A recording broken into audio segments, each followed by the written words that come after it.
अथ षष्ठोऽध्यायः। श्रीभगवानुवाच अनाश्रितः कर्मफलम् कार्यम् कर्म करोति यः स सन्न्यासी च योगी च न निरग्निर्न चाक्रियः।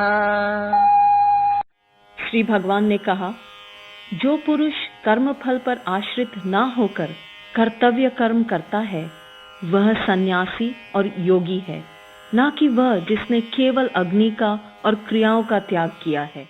यं सन्न्यासमिति प्राहुः योगं तं विद्धि पाण्डव न ह्यसन्न्यस्तसंकल्पः योगे भवति कश्चन।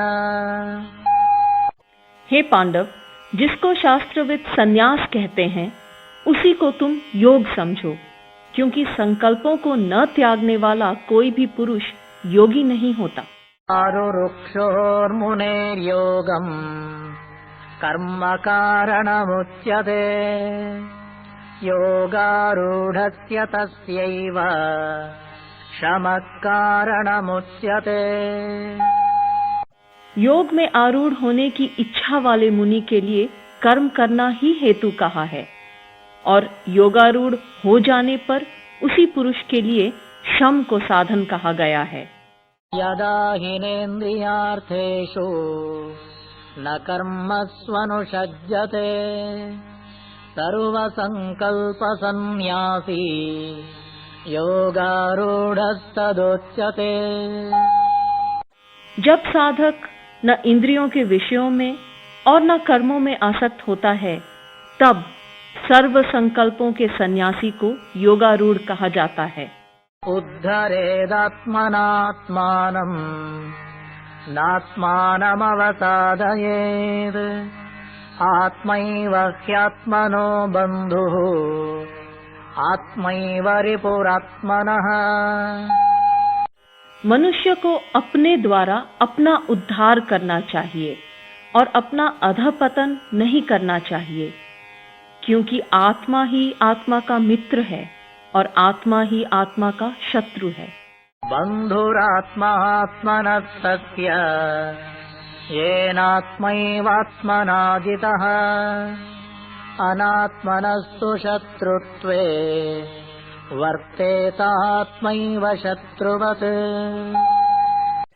जिसने आत्मा को आत्मा के द्वारा जीत लिया है उस पुरुष का आत्मा उसका मित्र होता है, परंतु अजितेंद्रिय के लिए आत्मा शत्रु के समान स्थित होता है। चितात्मनः प्रशान्तस्य परमात्मा समाहितः शीतोष्णसुखदुःखेषु तथा मानापमानयोः। शीत उष्ण सुख दुख तथा मान अपमान में जो प्रशांत रहता है, ऐसे जितात्मा पुरुष के लिए परमात्मा सम्यक प्रकार से स्थित है, अर्थात आत्म रूप से विद्यमान है। ज्ञान विज्ञान तृप्तात्मा कूटस्थो विजितेन्द्रियः युक्त इत्युच्यते योगी समलोष्टाश्मकाञ्चनः। जो योगी ज्ञान और विज्ञान से तृप्त है, जो विकार रहित और जितेंद्रिय है, जिसको मिट्टी पाषाण और कंचन समान है, वह परमात्मा से युक्त कहलाता है। सुहृन्मित्रहार्युदासीन मध्यस्थद्वेष्य बन्धुषु साधुष्वपि च पापेषु समबुद्धिर्विशिष्यते। जो पुरुष सुहृद मित्र शत्रु उदासीन मध्यस्थ द्वेषी और बांधवों में तथा धर्मात्माओं में और पापियों में भी समान भाव वाला है, वह श्रेष्ठ है। योगे युञ्जेत सततम् आत्मानं रहसि स्थितः एकाकीयत चित्तात्मा निराशीरपरिग्रहः।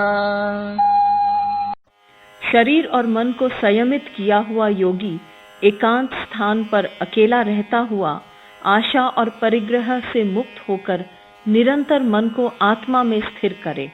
शुचौ देशे प्रतिष्ठाप्य स्थिरमासनमात्मनः नात्युच्छ्रितं नातिनीचं शैलाजिनकुशोत्तरम् तत्रैकाग्रं मनः कृत्वा यतचित्तेन्द्रियक्रियः उपविश्यासने युञ्ज्यात् योगमात्मविशुद्धये।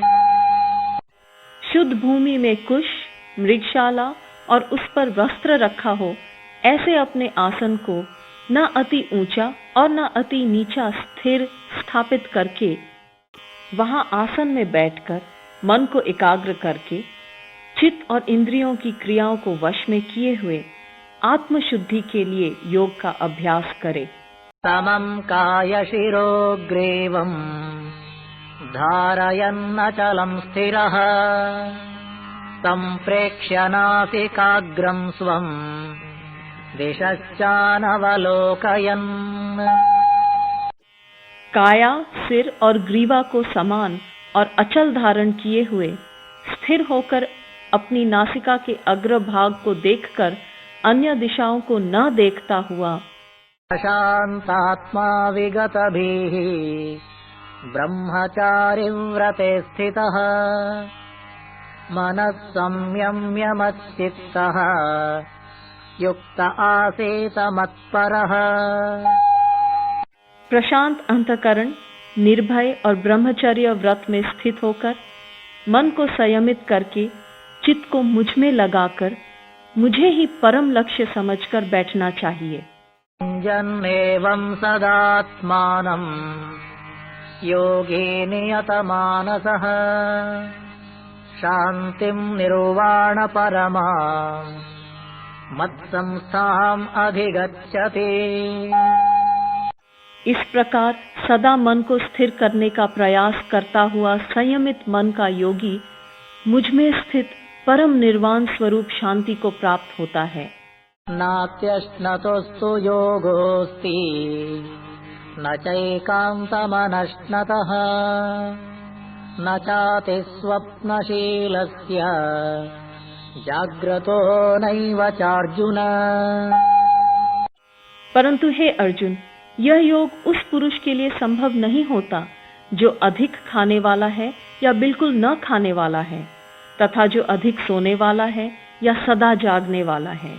युक्ताहार विहारस्य युक्तचेष्टस्य कर्मसु युक्तस्वप्नावबोधस्य योगो भवति दुःखः। उस पुरुष के लिए योग दुखनाशक होता है जो युक्त आहार और विहार करने वाला है, यथा योग चेष्टा करने वाला है और परिमित शयन और जागरण करने वाला है। विनियतं चित्तम् आत्मन्येवावतिष्ठते निःस्पृहः सर्वकामेभ्यः युक्त इत्युच्यते तदा। जब पूर्ण रूप से वश में किया हुआ चित्त आत्मा में ही स्थित होता है, तब समस्त विषयों से स्पृहा रहित हुआ पुरुष युक्त कहा जाता है।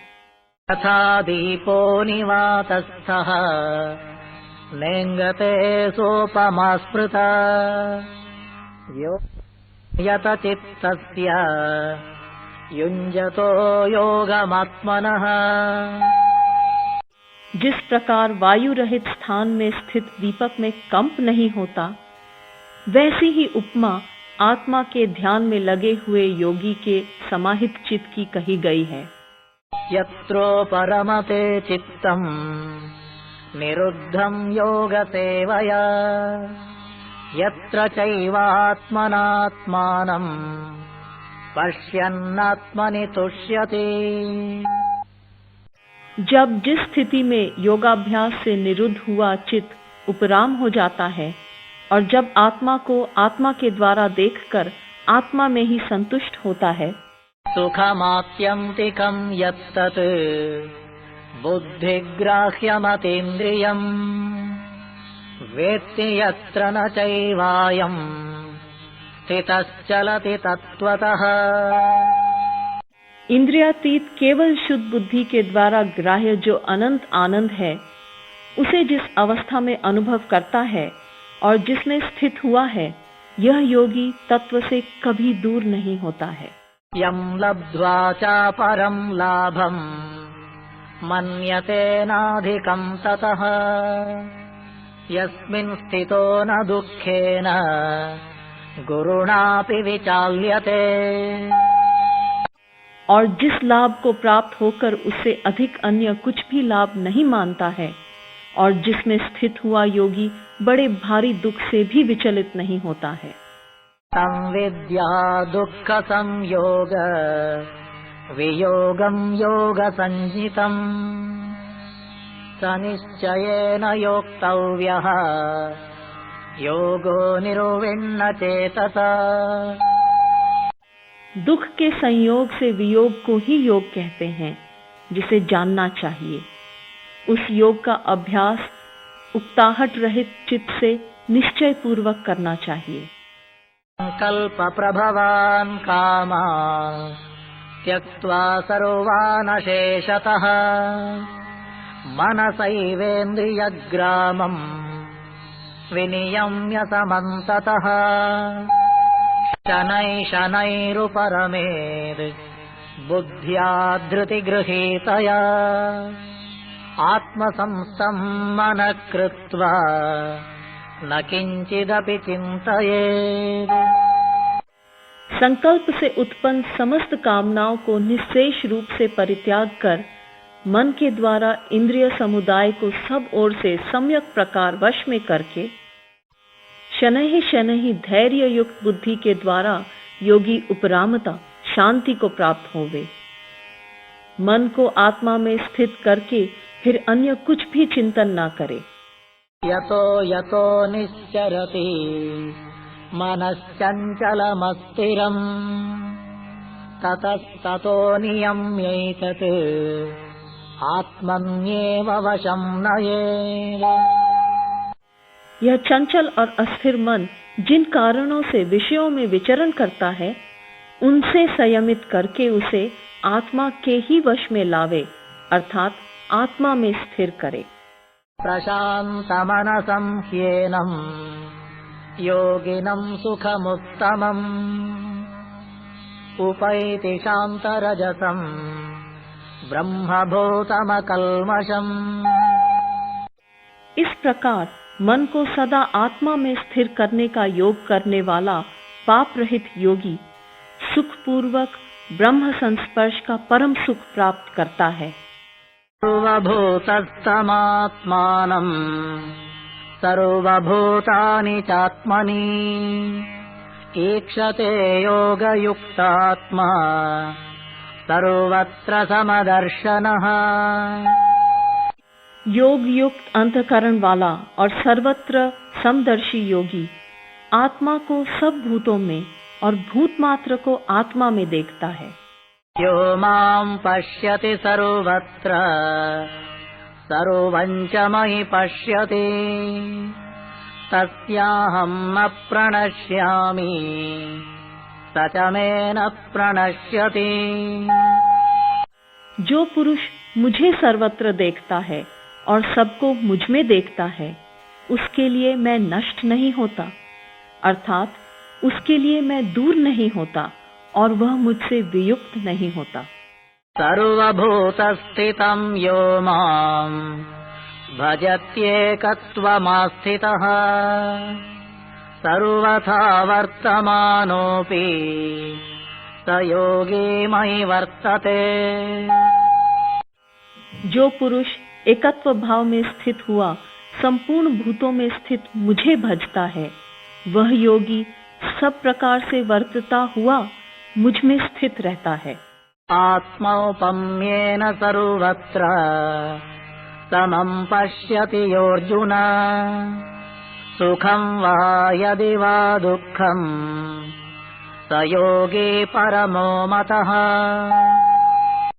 हे अर्जुन, जो पुरुष अपने समान सर्वत्र सम देखता है, चाहे वह सुख हो या दुख, वह परम योगी माना गया है। अर्जुन उवाच योऽयं योगस्त्वया प्रोक्तः साम्येन मधुसूदन एतस्याहं न पश्यामि चंचलत्वात् स्थितिं स्थिराम्। अर्जुन ने कहा, हे मधुसूदन, जो यह साम्य योग आपने कहा, मैं मन के चंचल होने से इसकी चिरस्थायी स्थिति को नहीं देखता हूँ। चंचलं हि मनः कृष्ण प्रमाथि बलवदृढम् तस्याहं निग्रहं मन्ये वायोरिव सुदुष्करम्। क्योंकि हे कृष्ण, यह मन चंचल और प्रमथन स्वभाव का तथा बलवान और दृढ़ है। उसका निग्रह करना मैं वायु के समान अति दुष्कर मानता हूँ। श्री भगवानुवाच असंशयं महाबाहो मनो दुर्निग्रहं चलम् अभ्यासेन तु कौन्तेय वैराग्येन च गृह्यते। श्री भगवान कहते हैं, हे महाबाहो, निस्संदेह मन चंचल और कठिनता से वश में होने वाला है, परंतु हे कुंती पुत्र, उसे अभ्यास और वैराग्य के द्वारा वश में किया जा सकता है।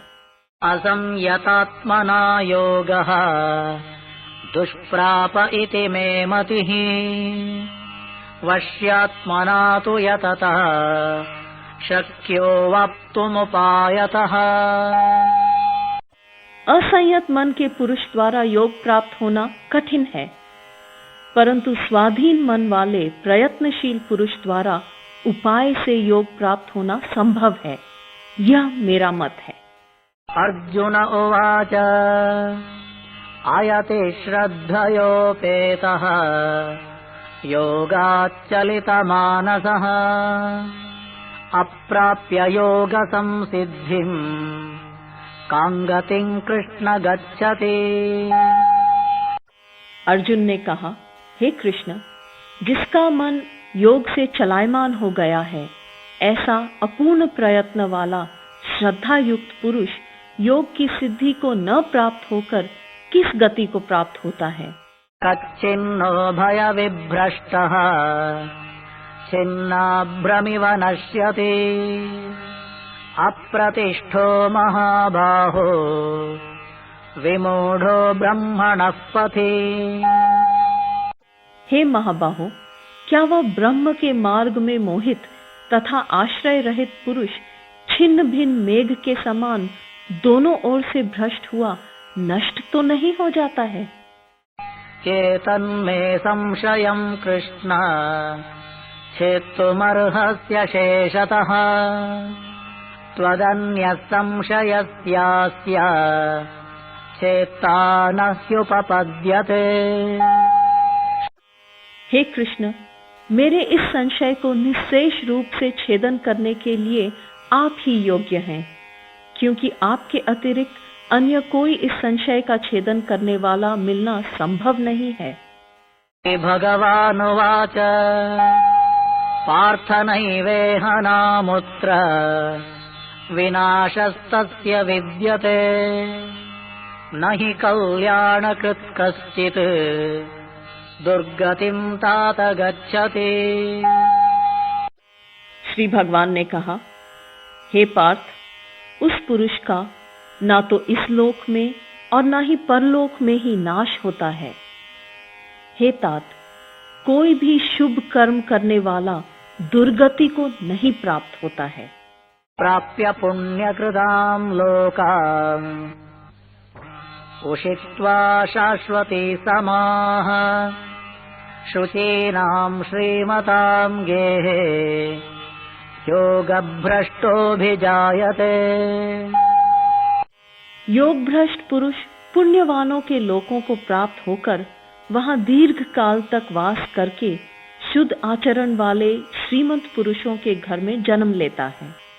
अथवा योगिनामेव कुले भवति धीमताम् एतद्धि दुर्लभतरम् लोके जन्म यदीदृशम्। अथवा ज्ञानवान योगियों के ही कुल में जन्म लेता है, परंतु इस प्रकार का जन्म इस लोक में निस्संदेह अति दुर्लभ है। प्रतम बुद्धि संयोगम लभते पौर्वदेहिकम् यतते च ततो भूयः संसिद्धौ कुरु नंदन। हे कुरुनंदन, वह पुरुष वहाँ पूर्व देह में प्राप्त किए गए ज्ञान से संपन्न होकर योग संसिद्धि के लिए उससे भी अधिक प्रयत्न करता है। पूर्वाभ्यासेन तेनैव ह्रियते ह्यवशोऽपि सः जिज्ञासुरपि योगस्य शब्द ब्रह्माति वर्तते। उसी पूर्वाभ्यास के कारण वह अवश्य हुआ योग की ओर आकर्षित होता है। योग का जो केवल जिज्ञासु है वह शब्द ब्रह्म का अतिक्रमण करता है। प्रयत्नाद्यतमानस्तु योगी संशुद्ध किल्बिषः अनेक जन्म संसिद्धः ततो याति परं गतिम्। परंतु प्रयत्न पूर्वक अभ्यास करने वाला योगी संपूर्ण पापों से शुद्ध होकर अनेक जन्मों में शनैः शनैः सिद्ध होता हुआ तब परम गति को प्राप्त होता है। तपस्विभ्योऽधिको योगी ज्ञानिभ्योऽपि मतोऽधिकः कर्मिभ्यश्चाधिको योगी तस्माद् योगी भवार्जुन। क्योंकि योगी तपस्वियों से श्रेष्ठ है और केवल शास्त्र के ज्ञान वालों से भी श्रेष्ठ माना गया है तथा कर्म करने वालों से भी योगी श्रेष्ठ है। इसलिए हे अर्जुन, तुम योगी बनो। योगिनामपि सर्वेषां मद्गतेनान्तरात्मना श्रद्धावान् भजते यो माम् समे युक्ततमो मतः। समस्त योगियों में जो भी श्रद्धावान योगी मुझ में युक्त हुए अंतरात्मा से मुझे भजता है वह मुझे युक्ततम मान्य है।